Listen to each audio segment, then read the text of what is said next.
नमस्कार, मैं महेंद्र कुमार। आप सभी का हार्दिक स्वागत है। बीए तृतीय वर्ष के द्वितीय प्रश्न पत्र में अलंकार पढ़ रहे थे और अलंकार के भेद और उसके बाद जो है अनुप्रास अलंकार क्या होता है उसके बारे में पढ़ा था। अब जो है हम अध्ययन करेंगे यमक अलंकार के बारे में। यमक अलंकार कहाँ होता है, यह भी एक शाब्दिक अलंकार है और यमक अलंकार का अर्थ क्या है, इसके भेद क्या हैं, इसके बारे में हम जो है अध्ययन करेंगे। तो चलिए देखते हैं यमक अलंकार के बारे में।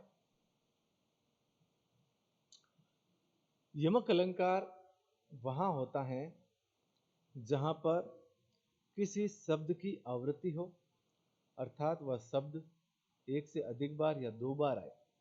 जहाँ पर किसी शब्द की आवृत्ति हो और वह शब्द एक से अधिक बार तो आए आए, साथ ही जितनी बार वह शब्द आए उतनी बार संदर्भ के अनुसार उसका अर्थ भी अलग अलग हो, वहां पर यमक अलंकार होता है।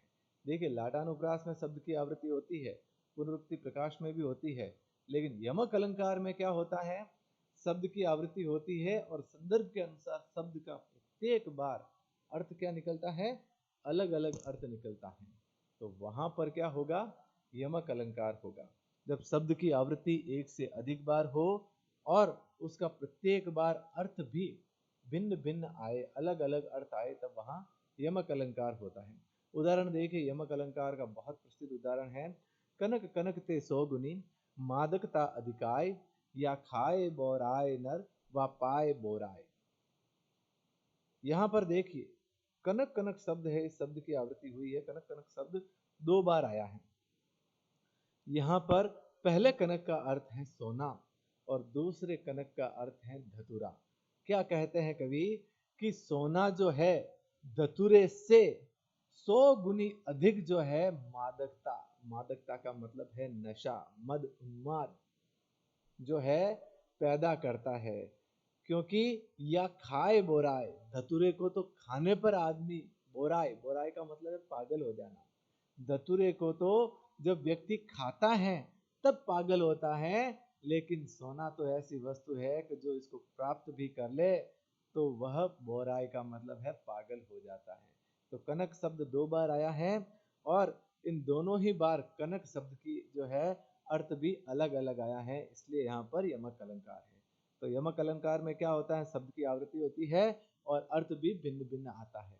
और उदाहरण देखिए, माला फेरत जुग गया फिरा न मन का फेर, कर का मन का डारी के मन का फेर। यहाँ मन का शब्द जो है दो बार आया है।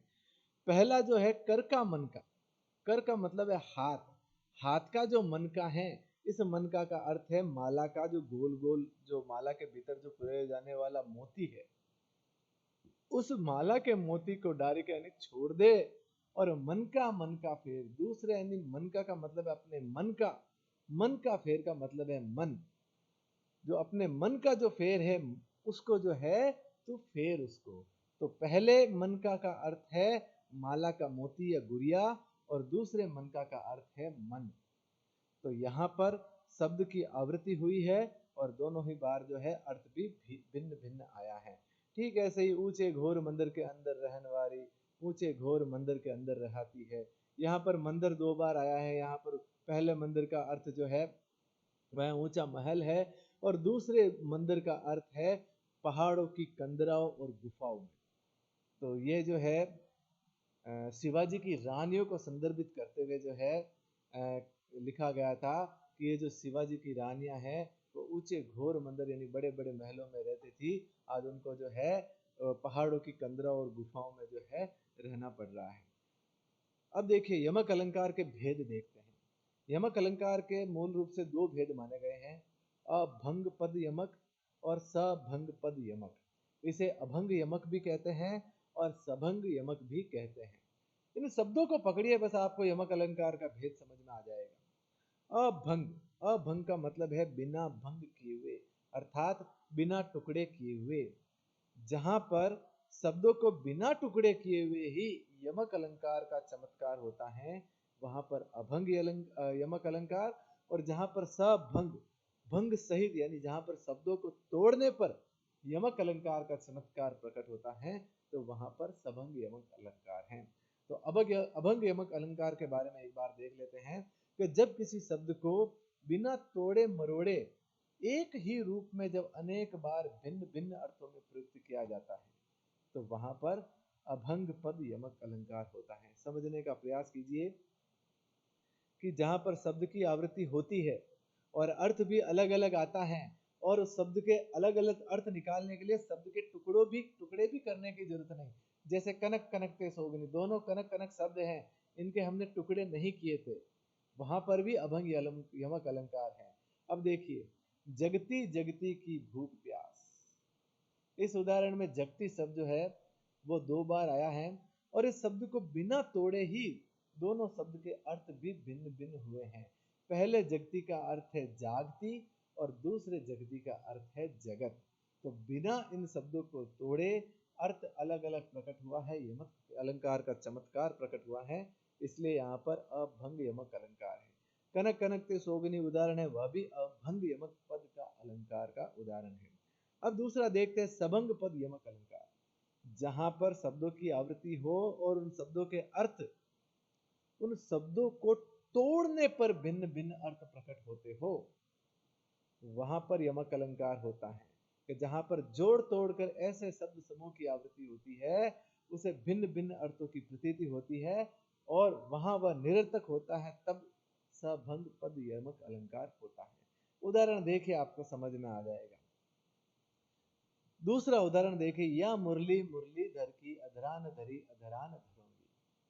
अधरान और अधरना, इन शब्दों की आवृत्ति हुई है, इनके टुकड़े करने पर जो है यमक अलंकार का चमत्कार हो रहा है। अधरान का मतलब है होठों पर, और अधरना का मतलब है होठों पर ही, जो है होठों पर नहीं। तो शब्द की आवृत्ति किस रूप में हुई? टुकड़ों के रूप में हुई है, और फिर उनके अर्थ अलग अलग प्रकट हो रहे हैं, इसलिए यहां पर क्या है? यमक अलंकार है। अब ऊपर देख लिए, ऊपर वाला उदाहरण देखते हैं। पास हीरे हीरे की खान, खोजता कहां और नादान। अब देखिए, पास हीरे और हीरे, समझ गए होंगे। यहाँ पर हीरे शब्द का मतलब तो है एक जो है हीरा जवाहरात वाला हीरा, और यहाँ पर हीरे, हीरे जो है वो वर्ण समूह है के पास ही हेरे। तो यहाँ पर शब्दों को टुकड़े करने पर शब्दों की आवृत्ति हो रही है, और अर्थ भिन्न भिन्न प्रकट हो रहा है, इसलिए यहाँ पर यमक अलंकार है। काली घटा का घमंड घटा, घटा का मतलब बादलों का झमघट, और घटा का मतलब कम हुआ। अब ये उस किसका उदाहरण है? ये अभंग यमक अलंकार का है। दोनों ही जगह घटा घटा आया है, शब्दों के टुकड़े नहीं किए गए, शब्दों के बिना टुकड़े किए हुए ही अलग अलग अर्थ प्रकट हो रहा है, इसलिए यहाँ पर क्या है? यमक अलंकार है। अब जो अगला अलंकार है वो है श्लेष अलंकार। यह भी जो है शब्द अलंकार की श्रेणी में ही आता है, श्लेष अलंकार। तो यह जो है ये जो है श्लेष अलंकार है। अब देखिए, श्लेष अलंकार होता कहां है? जहां पर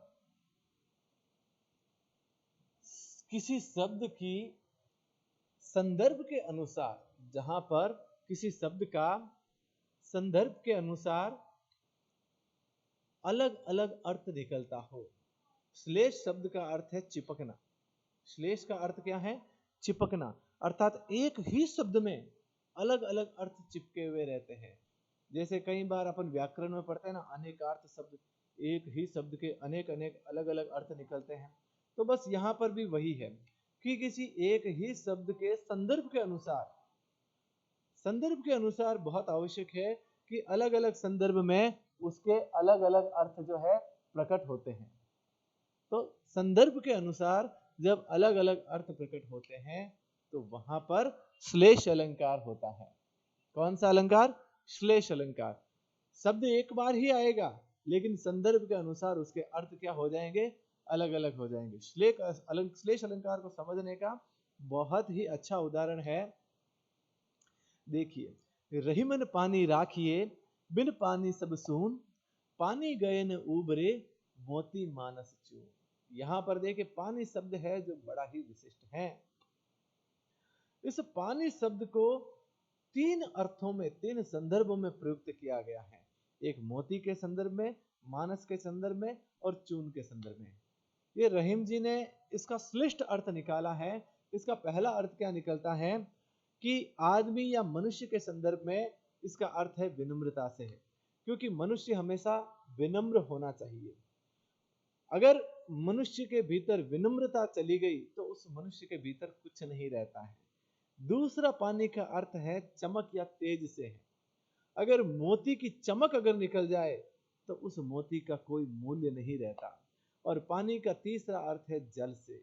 आटे को गूंथने या उसको जो रोटी बनाने लायक बनाने के लिए उसमें पानी डाला जाता है, और बिना पानी के आटे का अस्तित्व नम्र नहीं हो सकता। तो इन तीनों ही संदर्भ में देखा जाए तो मनुष्य, मोती और आटे के संदर्भ में पानी शब्द का अलग अलग अर्थ हो गया। एक का अर्थ है विनम्रता, मनुष्य के संदर्भ में विनम्रता, मोती के संदर्भ में चमक, और चून यानी आटे के संदर्भ में आटे का पानी जो है। इन तीनों ही संदर्भ में पानी शब्द का अलग अलग अर्थ आया है, इसलिए यहाँ पर क्या है, श्लेष अलंकार है। तो इस वीडियो में अब तक के लिए इतना ही। अगले वीडियो में जो है हम श्लेष अलंकार के भेद के बारे में चर्चा करेंगे और अन्य जो दूसरे अलंकार है उनके बारे में चर्चा करेंगे। धन्यवाद।